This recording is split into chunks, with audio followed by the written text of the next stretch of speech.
8 de fevereiro de 2018, é uma quinta-feira antes do Carnaval, né? Nós não temos Carnaval aqui na nossa Brusque, né? Mas muita gente se preparando para descansar um pouquinho, para pular um pouquinho, ou para dormir mais um pouquinho. Mas eu não podia deixar de falar com o doutor Humberto, que é o nosso secretário da Saúde. Seja bem-vindo ao canal 24 Horas, doutor Humberto Fornari. Ele está na pasta e responde pela pasta, junto com uma grande equipe, preocupado em a gente ter uma qualidade de uma saúde melhor, né? E eu hoje de manhã falava fora do ar, vendo uma reportagem de uma televisão a nível nacional, e lá mostrava uma senhora com uma criança, um bebezinho no colo, 6 meses, e o pai do lado, e uma denúncia. Olha, não tem BCG, que é a primeira vacina para uma criança, um bebê, naquela cidade, no norte do país, não tinha. Faz 6 meses que ela está esperando o BCG para aquela criança e não tem a vacina, né? Então, a gente mora numa região privilegiada, todo mundo sabe disso, a nossa Brusque, o nosso Vale do Itajaí aqui é maravilhoso, Itajaí Mirim, Itajaí, Vale do Itajaí também. Todo o vale é maravilhoso, uma referência, né? E a gente vê as diferenças de Brasil, né? Mas falta coisa aqui também, falta representatividade política, nós estamos falando fora do ar, que infelizmente tem que ter deputado, parece que tem que ter senador, para fazer pressão política para vir as verbas, para completar, para a gente poder continuar protegendo e oferecendo qualidade de vida para o cidadão, para a cidadã. Mas, de certa forma, é uma vergonha isso, né? Porque é obrigação do Estado fazer com que ocorra as proteções ou as suas obrigações para com o cidadão. Cobrar imposto, né, sabe?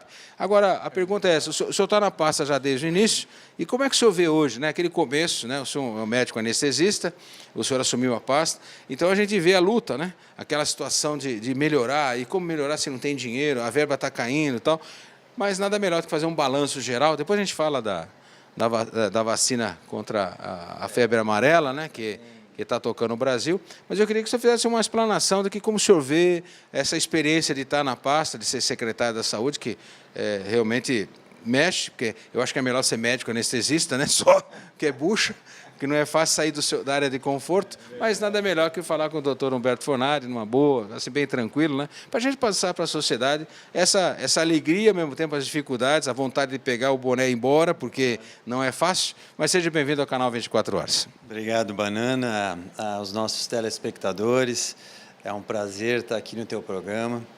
E, como tu falaste, né, uma dos maiores aprendizados nesse ano foi exatamente essa questão de quão importante é a representatividade política de uma região. Muito do orçamento de um município voltado para a saúde vem através de emendas parlamentares. E emendas parlamentares, onde tu tem um deputado federal, que seja atuante, que seja do município ou que seja da nossa região, ele é de fundamental importância, né? Enquanto nós temos representantes ali em Blumenau, temos representantes em Itajaí, Florianópolis, e que a grande maioria deles, para te ter uma ideia, os deputados federais esse ano passado receberam próximo de 7 milhões cada deputado para poder distribuir na sua rede, né, de municípios aos quais ele tem a representatividade.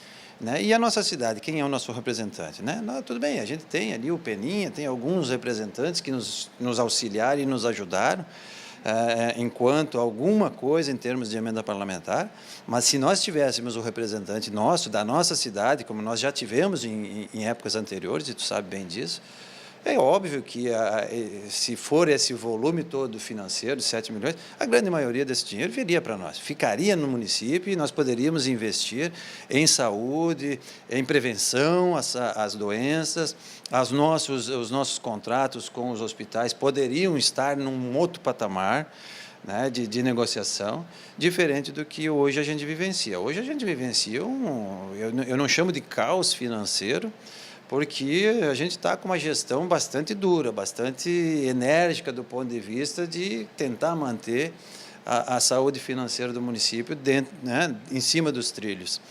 E a realidade é que o reflexo vem também na saúde.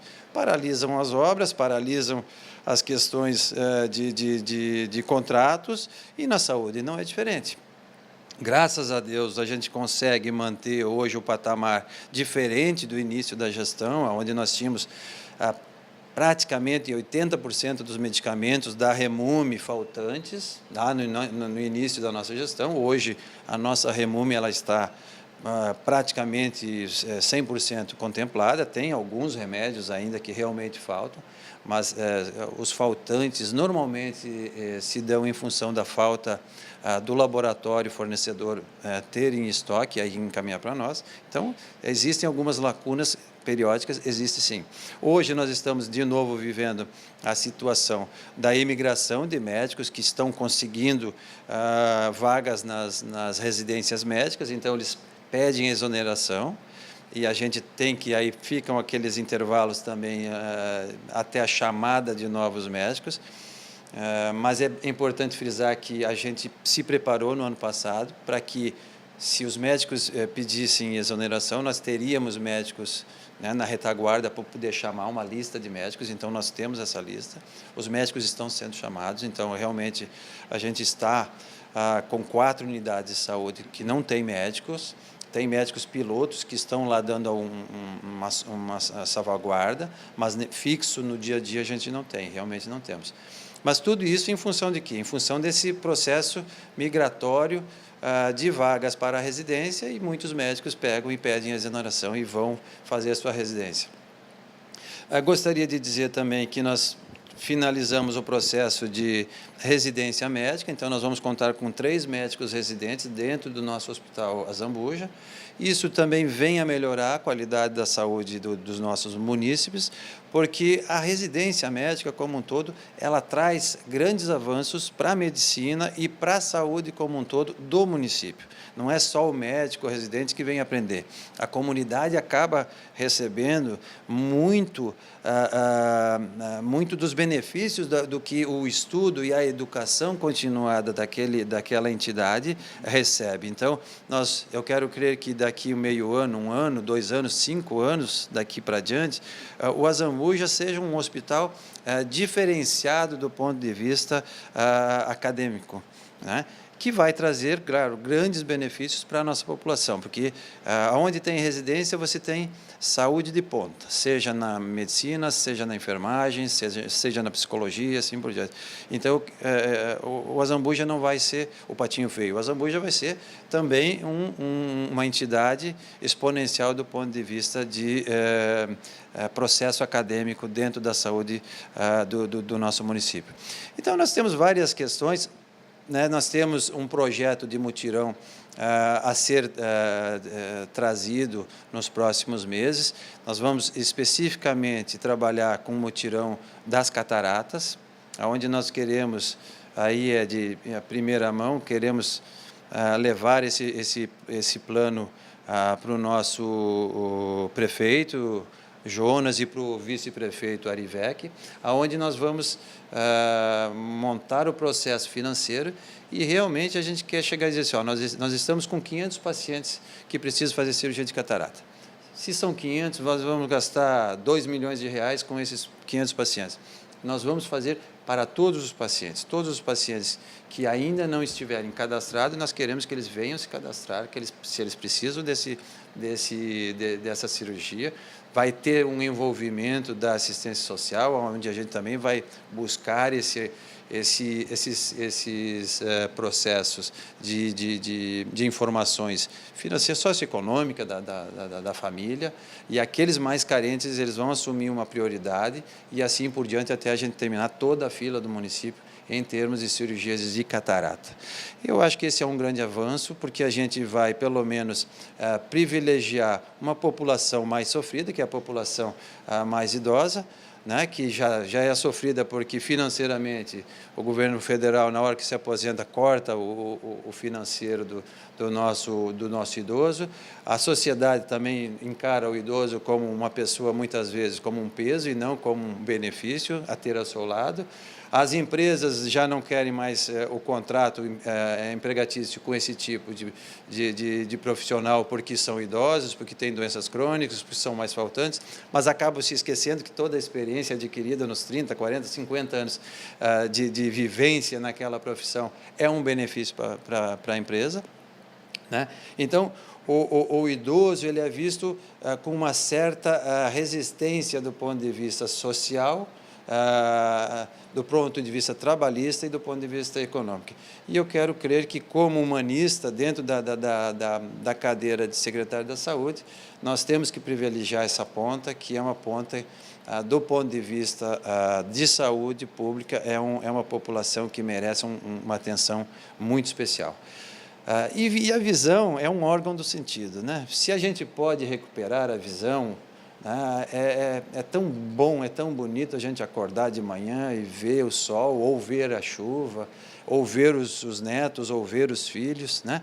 É tão bonito isso, é tão prazeroso que aquele paciente que está com a visão deturpada, que está com a visão destruída por um efeito mecânico e que é possível a recuperação, eu não tenho por que não privilegiar esse tipo de paciente e esse tipo de cirurgia.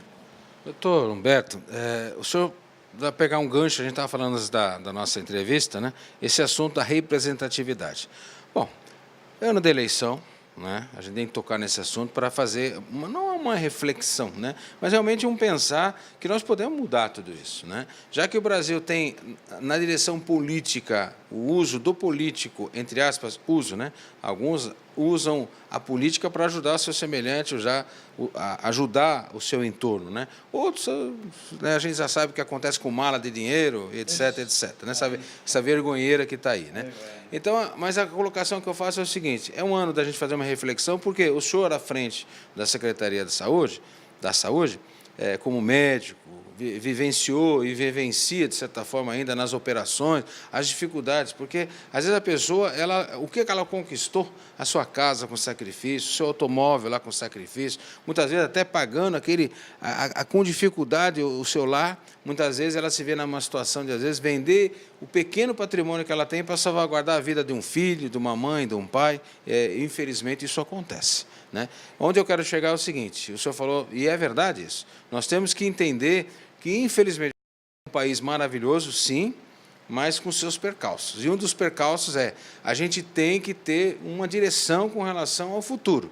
E se a gente quer um futuro melhor para a nossa cidade, para o nosso entorno, votar sim, ir lá votar, mas votar para representantes da própria cidade. Não adianta, com todo respeito, desculpe, o senhor não pode falar isso, mas eu posso. Não adianta votar no Peninha, com todo respeito. Obrigado pela ajuda do seu Peninha aqui, né? Obrigado o seu deputado federal, muito legal o seu Peninha, mas ele tem lá um vínculo lá com, né, a Terra da Cebola e Nova Trento e outras cidades e tal. Muito obrigado pela ajuda. Só que nós precisamos de gente que seja de Brusque, que seja na nossa região efetivamente. Porque o que está acontecendo?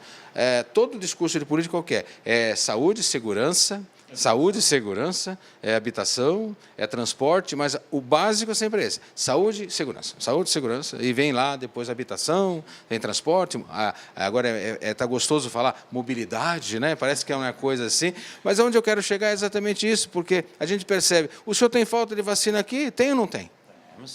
Temos falta de vacina. Muitas vezes a população tem que ficar esperando, né, uma semana, 2 semanas. Muitas vezes os mutirões de vacina, de todas as vacinas, estão em falta. O ano passado foi um ano, né, onde nós tivemos falta de vacinas, com certeza. Apesar do Brasil ser um país único, mas ele é continental, como todos nós falamos, é o que tu falou do início da entrevista. Lá no Norte e Nordeste tem falta de vacina BCG, graças a Deus a gente vivencia um momento diferenciado aqui, até porque o poder aquisitivo da nossa população é maior e muita gente vai buscar esse tipo de vacina, né, no meio particular, né, e acaba deixando essas vacinas, minimiza, né? Você reduz a necessidade de vacinar a população como um todo. E lá no Norte e Nordeste, você tem uma população mais carente e todo mundo precisa do governo federal. E aí acontece o quê? Não tem vacina, não tem vacina.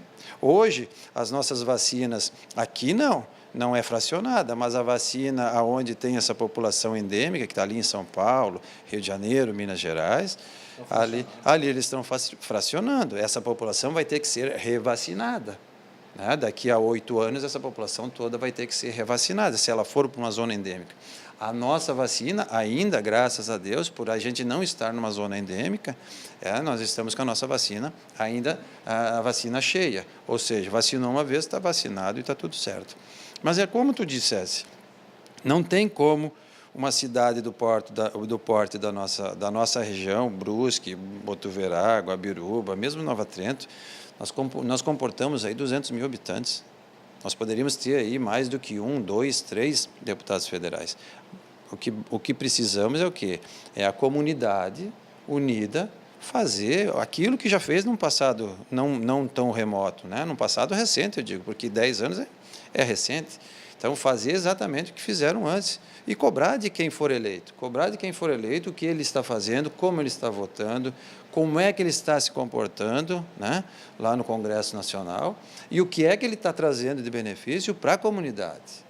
Isso é muito importante porque, volto a dizer, enquanto um deputado tem 7 milhões na mão para distribuir entre 2, 3 municípios, eu não consegui, por exemplo, dos deputados de Blumenau, nenhum trouxe nada de emenda parlamentar para Brusque. Então fica difícil.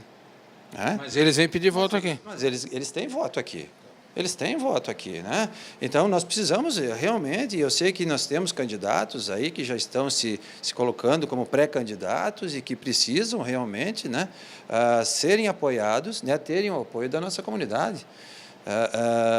Não sei se eu posso falar, se eu não posso falar, mas o PSB vai ter candidato, o PMDB vai ter candidato, tem mais outros partidos que vão ter candidato, mas nós precisamos realmente apoiar os nossos integrantes da nossa comunidade, porque daí, Banana, se um dia tu estiver ali e tu for candidato, o que eu vou dizer? Banana, o que estás fazendo lá? Eu estou precisando de verba. Eu estou precisando de verba porque eu preciso ampliar a unidade de saúde, o postinho, né? Eu preciso reformar o Santa Luzia, eu preciso abrir a academia, eu preciso melhorar as academias de todas as idades, que está em voga, é óbvio, mas eu preciso de R$500 mil para reformar todas as academias de todas as idades. Eu não tenho essa verba. Essa é uma verba que a saúde não possui e que o governo federal também não me disponibiliza. Né, direto para as academias. Né? Eu tenho os polos das academias que eu preciso credenciar, que eu preciso implantar como receptáculos de recursos financeiros e que eu não tenho representantes lá. Quando eu vou para Brasília, eu nunca fui a Brasília, mas se eu for para Brasília, eu vou buscar o apoio de quem, qual o deputado? Né? Qual o deputado que eu vou me reportar? Tudo bem, eu vou pedir emprestado a um deputado de outra região. Né? E deputado nosso eu não tenho, né?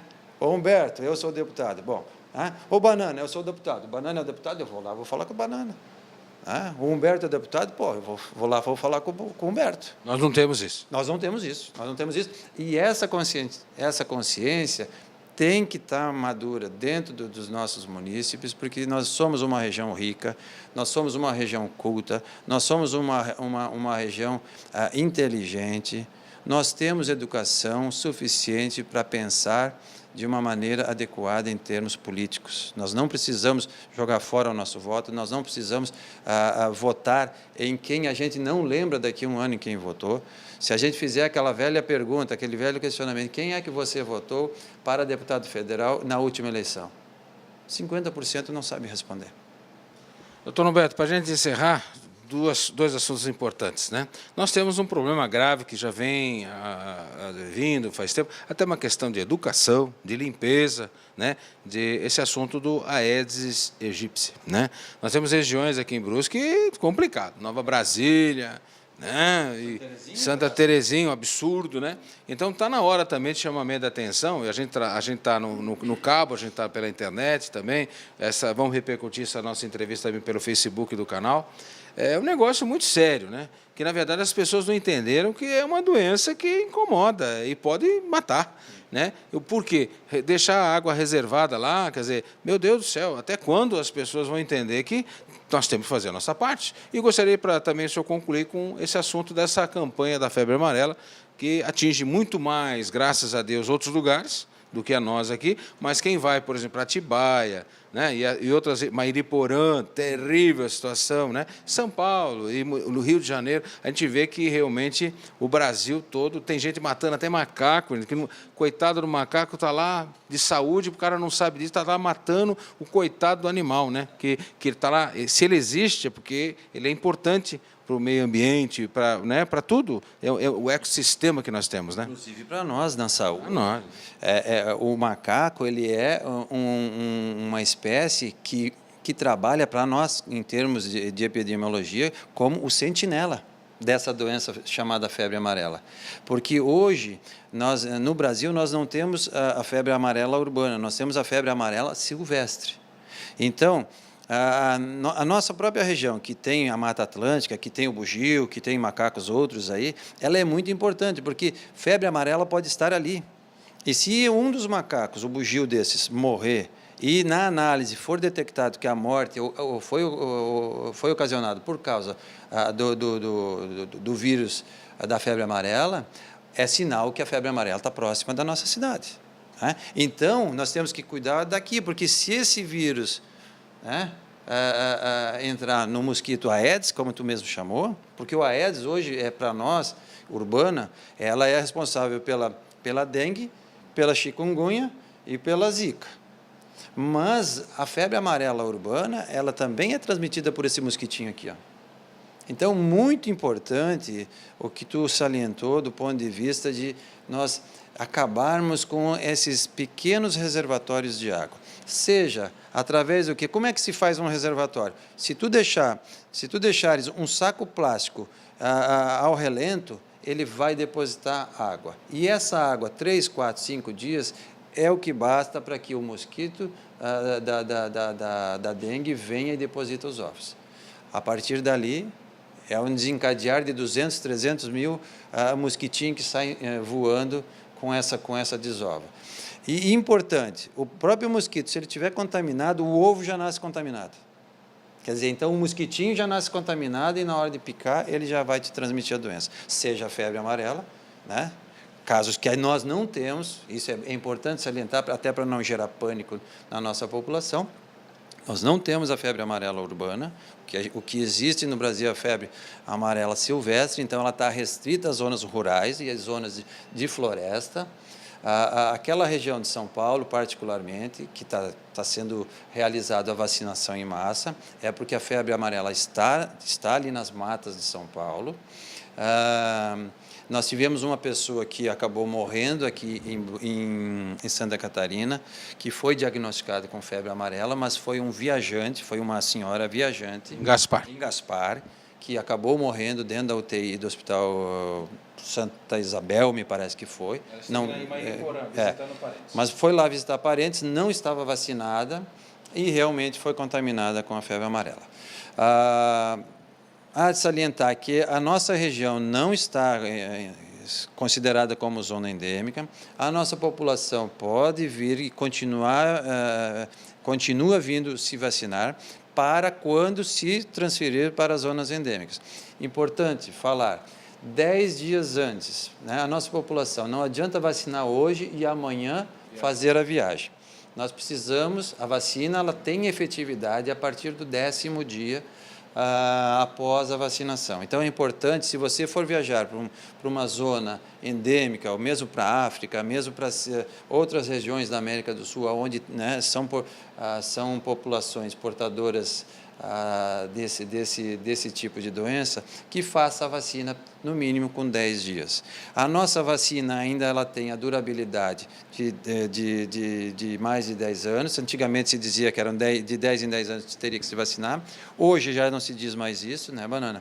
Hoje se diz que uma vez vacinado não precisa mais vacinar, a vacina é vitalícia, mas quem estiver vacinado com aquelas vacinas de São Paulo é uma vacina fracionada. Essa vacina só tem validade para 8 anos. É uma vacina que ela foi reformulada e para exatamente dentro desse projeto que tu estás falando, dessa questão política de nós estarmos vivendo o caos financeiro dentro da saúde, não só em Brusque, mas em todo o nosso Brasil continental, se viu que o laboratório Oswaldo Cruz ele não tinha vacina para toda a população, mais de 160 mil pessoas foram vacinadas nesse curto espaço de tempo lá em São Paulo. Então, ela teve que ser fracionada, porque não tem vacina para todo mundo no padrão ideal. Importante, não deixar mosquito se criar. Importante, se for viajar, se for para a zona endêmica, tem muita gente que sai para pescar, né? Vacine-se, por favor, não saia daqui sem uma vacina, né? Se for viajar para as zonas endêmicas, precisa ser vacinado. Crianças acima de 9 meses, a população geral pode ser vacinada. Quem é que deve ter uma prescrição médica? Os pacientes imunodeprimidos, os pacientes que sofrem alguma doença crônica, os pacientes acima de 70 anos, né? Mulheres grávidas que precisam ter uma receita do seu médico para ver o risco-benefício. Mulheres que estão amamentando também precisam ter o risco-benefício, pesar o risco-benefício dessa vacina nesse momento. Todos precisam ser vacinados, mas nesse momento, quem é que precisa ser vacinado? Eu não preciso te colocar em risco se tu não for para uma zona endêmica. Eu não preciso colocar a criança em risco se a mãe e a criança não forem para uma zona endêmica. Então, vamos esperar? Podemos esperar, nós não estamos sob esse risco. Agora, o que eu chamo sempre a atenção, nós estamos sob o risco da dengue.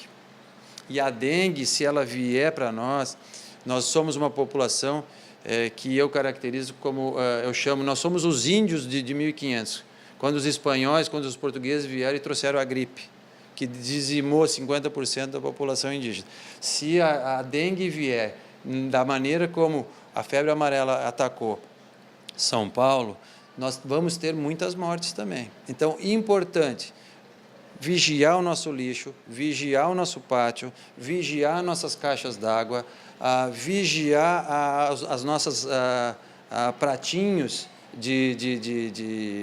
que acomodam os vasos, né, de flores, de canteiros, folhagens, vigiar isso tudo, as nossas calhas, que às vezes elas estão entupidas e acaba ficando pequenos suportes de água nas calhas, porque não tem mais vazão. Então, são reservatórios para o mosquito da dengue. Então, e nós temos, como tu bem mencionou, dois bairros nossos, desde o ano passado nós estamos numa luta terrível para tentar sairmos da zona de infestação, que é a Nova Brasília e a Santa Terezinha. São dois bairros populosos, são dois bairros que sofreram bastante com as cheias, e muita água parada ficou em função do quê? Tinha uma lata e essa lata encheu e ficou com água. Tem alguns setores que também são acumuladores de água, carros velhos que ficam depositados em ferros velhos e que não têm aquela proteção. Isso é importante. Vocês que são proprietários de ferro velho, por favor, passem lona, fechem esses carros, porque ali são depósitos onde a gente encontra muita larva do mosquito Aedes aegypti, e nós precisamos conscientizá-los de que quem primeiro vai sofrer com a doença, se ela vier, são vocês, que são os mais próximos. O mosquito, ele viaja 200 metros. Então, quem primeiro ele vai pegar são vocês, que estão próximos desses locais aonde o mosquito nasceu. Importante, muito importante, e eu sempre disse, todas as entrevistas eu vou dizer, Aedes aegypti, nós temos que erradicar o Aedes aegypti da nossa cidade. Nós já vivemos tempos anteriores, não muito longínquos, que não tinha o Aedes aegypti aqui. Por que nós temos que deixar ele viver? Só porque Itajaí tem, nós temos que ter? Não. Isso é uma coisa que se Itajaí tem, nós não queremos ter. Nós preferimos não tê-los, né? E isso depende exclusivamente da vontade da nossa população. Educação. Bom, queria, antes da gente encerrar, agradecer a gentileza, né, sempre do Dr. Humberto Fornari, hoje secretário da Saúde, médico anestesista, né, que a gente já conhece de longa data, né, e sempre é um prazer tê-lo aqui comigo no canal 24 Horas. É uma entrevista orientativa, de uma direção, salvaguardar a nossa saúde, a necessidade de a gente valorizar o nosso voto nessa eleição que vai acontecer esse ano, para a gente ter representatividade política. Com todo respeito ao deputado Peninha, eu gosto muito dele pessoalmente, mas nós temos que ter um deputado federal aqui em Brusque, nós temos que ter mais deputados estaduais na nossa cidade, nós temos quase 90 mil votos, gente. Dá para eleger Brusque sozinha, quase 2 deputados federais e quase, se não dizer, 2 deputados estaduais. É vergonhoso o que acontece na nossa cidade, ver os viajantes, né? Tirar 4, 5 mil votos aqui, 8 mil lá, 8 mil cá, e nós ficamos chupando o dedo. A verdade é essa. E chupando o dedo não, sem representatividade, como o doutor Humberto Fornari falou. Vai para Brasília fazer o quê, né? Pedir favor. E Brusque não precisa mais pedir favor. Está na hora da gente acordar. Muito obrigado pela gentileza de me receber aqui, eu e o Dixon, na geração das imagens. Uma entrevista importante, toda ela é importante, mas saúde é muito importante e não é discurso de político, porque saúde sempre será importante para todos nós. Muito obrigado. Muito obrigado, Banana. É exatamente isso, concluir que nós precisamos realmente valorizar o prato da casa. Nós precisamos valorizar o nosso voto, aonde nós vamos realmente ter, daqui a um ano, aonde buscar recursos, aonde buscar orientação, aonde nós vamos realmente trazer maiores recursos financeiros, de projetos para a nossa cidade, não só na saúde, acredito que em todas as secretarias, se nós tivermos realmente o nosso representante lá dentro, lá no Congresso Nacional.